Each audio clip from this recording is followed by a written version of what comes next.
If this is you, you're not afraid of visibility. What you're afraid of is what will happen if you if you show up as your full, most powerful version of you. Ooh, she's got chutzpah. So you know your content. You live and breathe your expertise. But for some reason, you just can't bring yourself to the camera, or maybe it's to the stage. You second guess your content on social media before you finally post it. Or maybe you even ruminate after it's up. Visibility and marketing, they start feeling like drudgery. And you think, man, I just need the right strategy. I just need the right formula. Maybe I just need the right motivation. No, you don't. No, you really don't. At some point in your life, you let yourself be fully seen and people pulled away, uh, shamed you, ridiculed you, or shunned you. And they made you feel ashamed of your loudness or your brilliance or your you. So what you're afraid of, if this is you, you're not afraid of visibility. What you're afraid of is what will happen if you show up as your full, most powerful version of you. The self that you are with your best friend. That powerful, magnetic, unique you. See, it didn't disappear. It just figured out when it was safe to come out.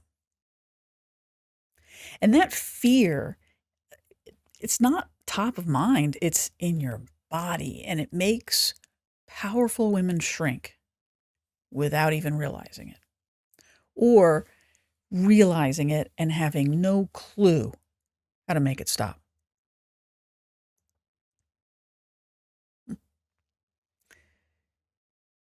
But being yourself isn't the failure, right?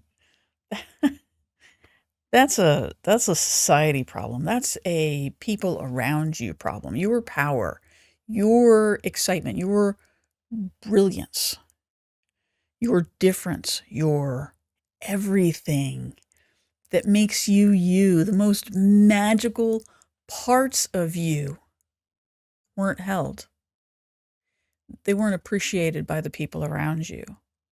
And what that did is, when you weren't appreciated, when you weren't held, you felt that in your body, right? And it trained your nervous system to fear being seen. So think back, take a moment. Take a moment to think back to when you were younger, and maybe it happened when you were older. For most of us, or most of the women that I work with, it's happened when they were younger. Think back to when you were fully you and there was a negative reaction. What did it cost you?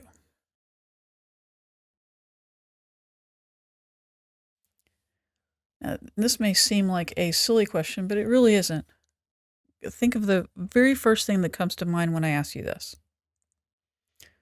Who disappeared? Who disappeared?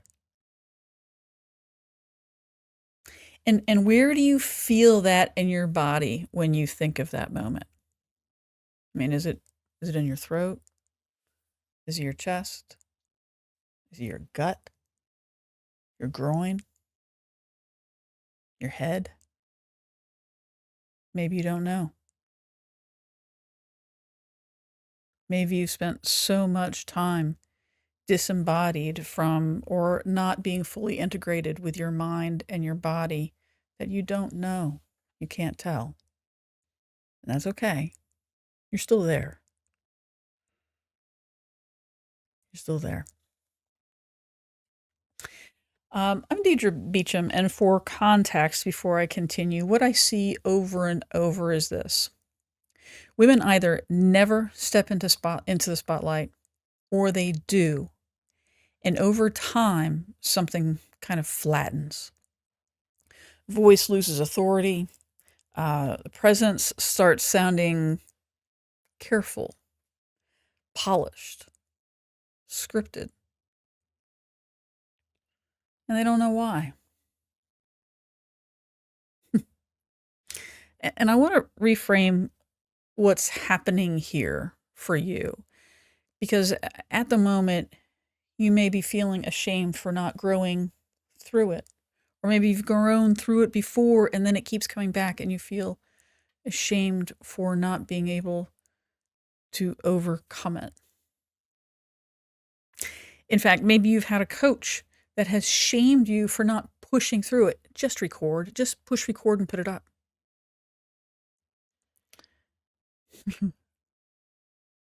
Maybe you've been shamed for not having the fortitude to override your nervous system once again. That's not what's needed here. You don't need more willpower. You do need to take the mask off, but I do want to reframe the mask. The masking is intelligent. It's brilliant, in fact. Some of my most intelligent, powerful women have masked. This is your brain's response to visibility as a bodily threat. And in fact, actually, I want to, what's the guy's name? Robert, I think it's Sapolsky. Yeah, Robert Sapolsky. He wrote a book called Why Zebras Don't Get Ulcers. And he studied animals and the responses that our nervous system have. And it turns out that biology, as far as our nervous system is concerned, is the same as animals in the animal kingdom. So humans and animals. Now, the thing is that because it's the same one, we know how the threat system works. So in animals in the jungle, yes, they have a hyper alert for danger, but when danger happens, it's really intense. You know, maybe there's a lion that pops up and there's a gazelle and he's chasing the gazelle and the gazelle gets away. When the threat's gone, so is the stress. It's gone. You're still alert. You know the danger is out there somewhere, but stress is gone. Human beings, on the other hand, experience the threat. And because it's the same nervous system, our nervous system experiences that threat as a gazelle with a lion. It's the same thing. We can't tell the difference. Our nervous system can't tell the difference. We just know it's danger. And then that automatic response, the survival mechanism, kicks in your amygdala and, right? Except after the threat is gone, we don't let it go. We ruminate, second guess, fill ourselves with anxiety instead of being in the moment.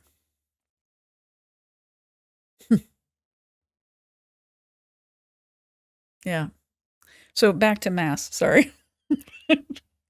because of this fear that you had in your body, right? And without any other recourse or any other understanding of how to deal with this fear, this presence of not being held or appreciated in your power, in your exceptionalism, in your uniqueness.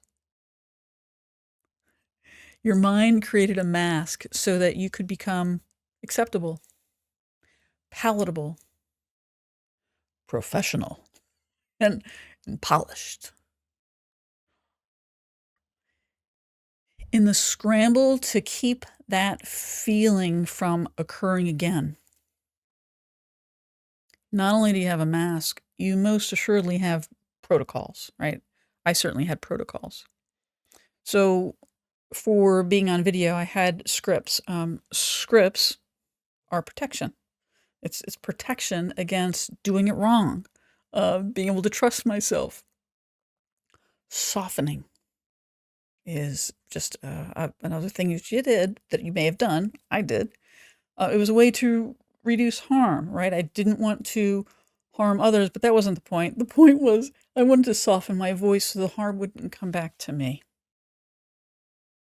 So it's like a managing of people's feelings, thoughts. It's a hyper alert of others. It's a survival skill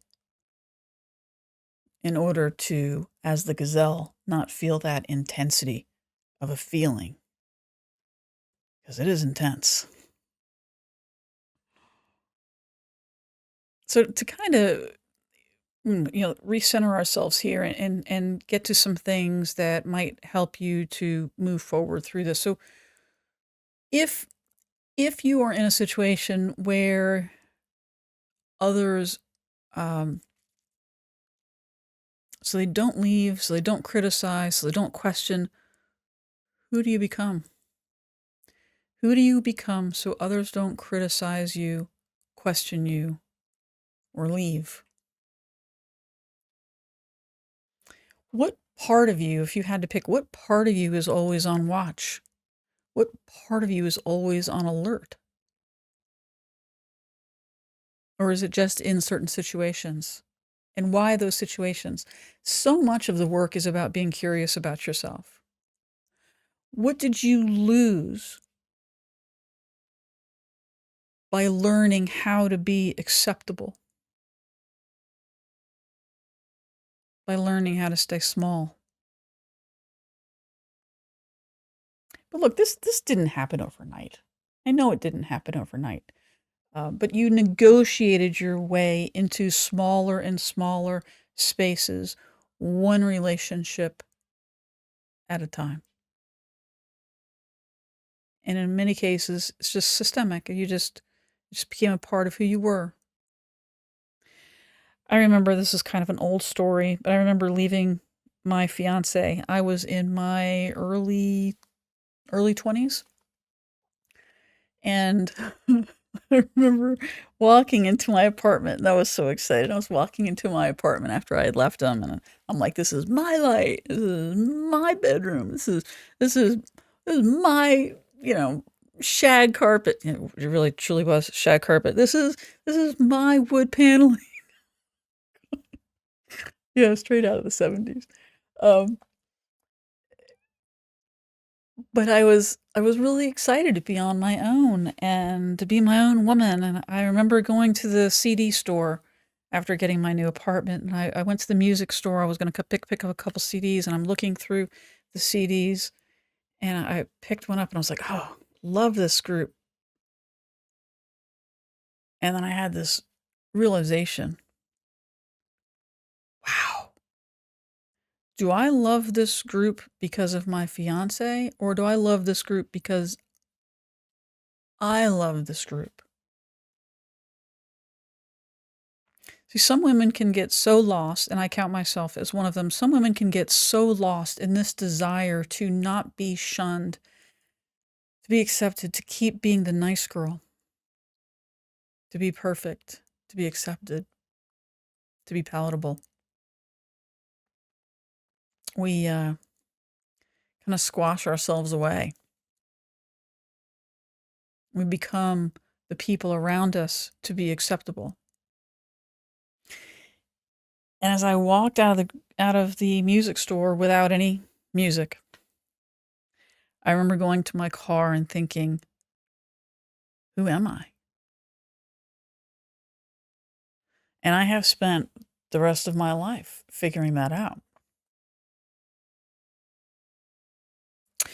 But here's the advice that a lot of people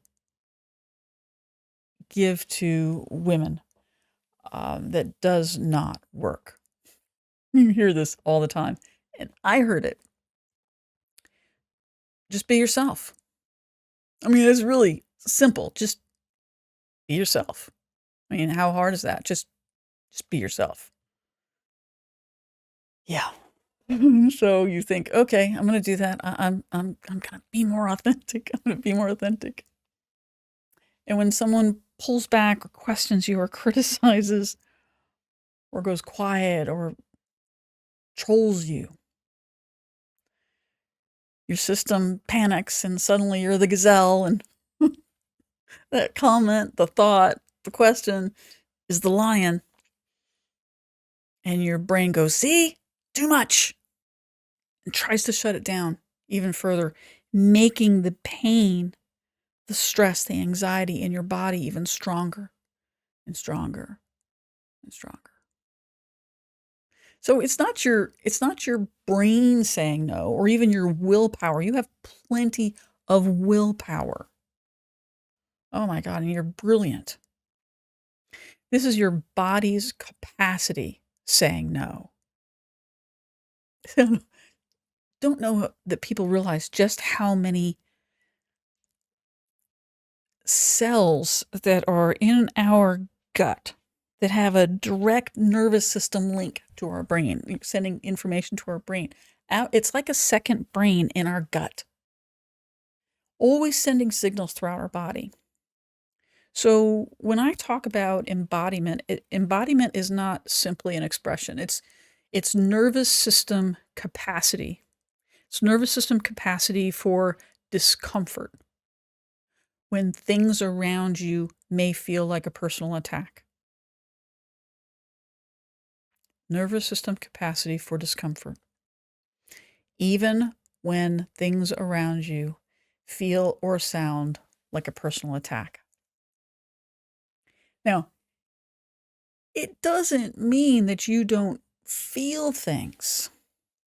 It doesn't mean that you aren't aware of things. In fact, it means the exact opposite. And I want to talk about a distinction between authenticity and embodiment. So, authenticity is being yourself. I mean, that's pretty simple, right? Being yourself. Embodiment is still staying there when other people around you are starting to wobble, when people around you are feeling off or pushing you. Staying in your body, staying in the now, understanding and feeling and expressing what is happening inside of your body, understanding the spiritual nature of your body.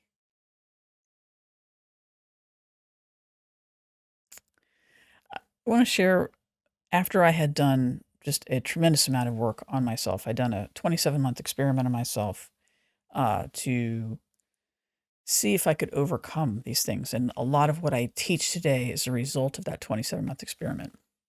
But my first presentation after I'd done a lot of this work, as far as embodying my power and stepping into the power, so that instead of showing up polished and perfect, showing up embodied, fully enveloped in your own power, so that you show up with presence. So if you make a mistake, it's not the end of the world. We all make mistakes. We're all human. It's being human on camera. Being human so that your presence comes through, so that your connection comes through, so people can actually see who you are. I mean, who are you going to be if I get into a coaching relationship with you? Who are you going to be if I end up in a room together with you in a mastermind? Who are you going to be? Are you going to be somebody different? See, people don't have to worry about that if you actually are yourself, embodied and sharing your power. It comes across differently. So a few more questions, right? Oh, wait, I forgot to tell you about the presentation. Okay, right. So this presentation I was going to, and I had done my research. I always do research before I do a presentation. Put together a basic outline of what I wanted to talk about, did my research. And one of the things that they wanted was 20 minutes of Q&A after the presentation. Now, in the past, that would have set me into a panic because wouldn't have had a script for that. You don't know what the questions are that are going to come to you. What if they give you a question that you don't know the answer to? And oh my gosh, that's going to um, decrease my what people think about me as a leader, and what I'm thinking about myself. What are people going to think? And I mean, just the panic and the spiral that would have happened. I would have been anxious, and I would have. And instead, it was very different. Instead, this time, I thought, you know what? I know what I know. I am the expert here, right? As a visibility catalyst, I know what to do to help you to see yourself, to become your most powerful self so that you can show up with presence instead of polish. I know how to do that. And if a question comes up that is outside of the realm of what I know, that's okay. Because you know what? I'm giving a presentation to the North Carolina Executive Roundtables. These are all executives in the room, founders, CEOs, other C-levels, C-suite executives. And when I speak to them, if somebody asks me a question, I don't know the answer, I'll bet you someone in that room knows the answer. And I'll just redirect it to them. That's okay. I own my power, and I'm not diminished by not knowing the answer to something. And it's being present and firm and clear about who I am. So, a few questions for you. Can you stay present when someone misunderstands you? And what I mean by that, if somebody misunderstands you, does it put you into a panic and, oh my gosh, what did I do wrong? Do I need, or can you just be firm with who you are, stay present and stay in the now, and be curious about how to answer the question and listening to the question rather than what effect that has on you? Can you let someone be uncomfortable in a room with you without rescuing them? Can you allow them to sit in their own discomfort? And here's one that we don't think about a lot, but is so critically important to ask yourself. Is, can you let people leave your life without rewriting yourself? Now, I'm talking about the wrong people, because what will happen is as you step in your power, there will be people that will fight that. But we're going to get into that in just a second. We've done a lot of work here, and I just want to take a pause. I love somatics, and there are so many things you can do. There's energy in our body. I'm a huge believer, not believer, but I have done some study on quantum physics. I love the magic of who we are, but it's grounded in who we are as human beings here on this earth as well. So put a hand on your chest, right? And put one on your belly. We're not going to do anything. We're not going to pat anything. We're not going to do anything like that. Just breathe.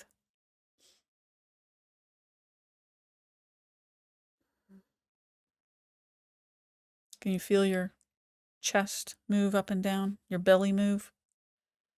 Try doing it again and feel your body fill up with air and then release it. So we're going to fill up. Let's fill up to a count of 3 and then release to a count of 3. Okay? So 1, 2, 3, and 1, 2, 3. Wow.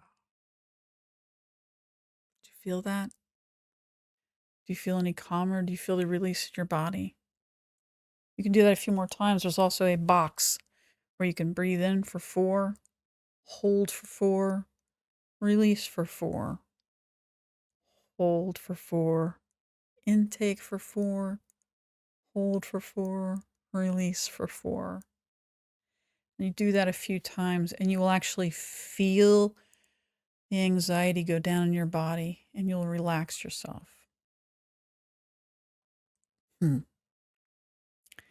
So what part of your body did you feel the release in?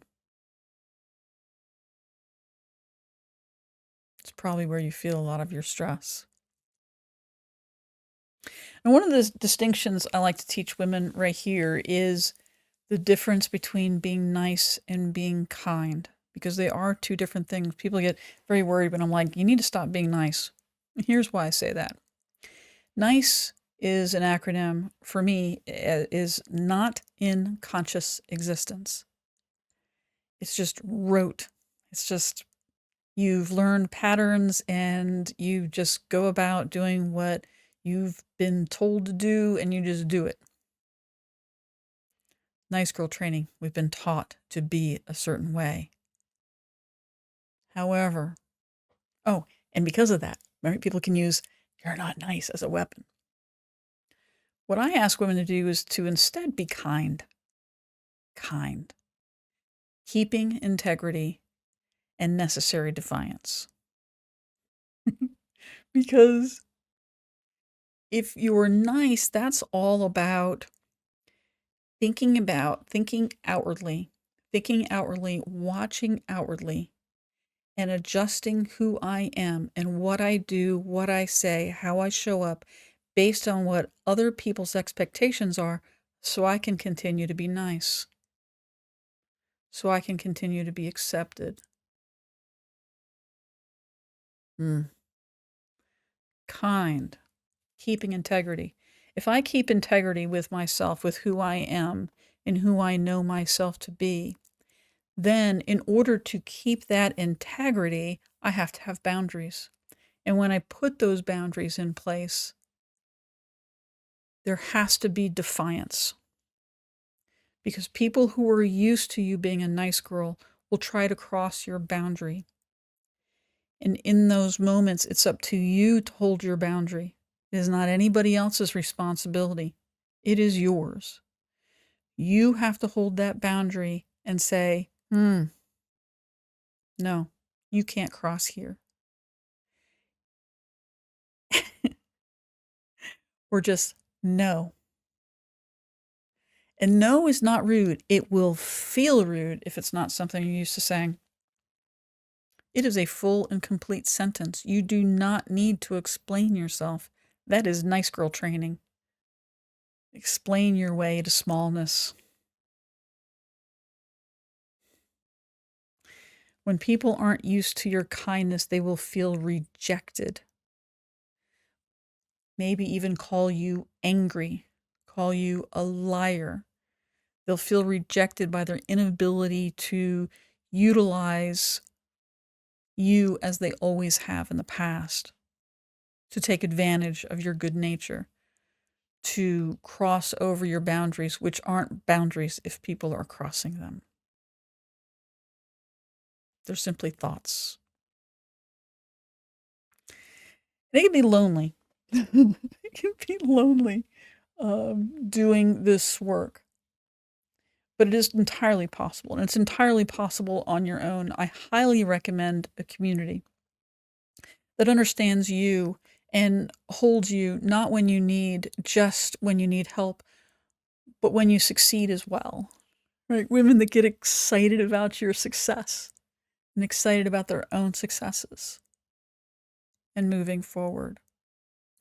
And if this landed for you, if all of this landed for you, awesome. The beautiful thing that I want to share with you is that you're not broken. You are in repair. And you've come to a very safe place. This is the work I do with women who are done shrinking, not to be seen, but to stay whole while they are being seen. So your power no longer feels a threat to you. Be bold, be you, be known. Take care. Ooh, she's got chutzpah. Check it out.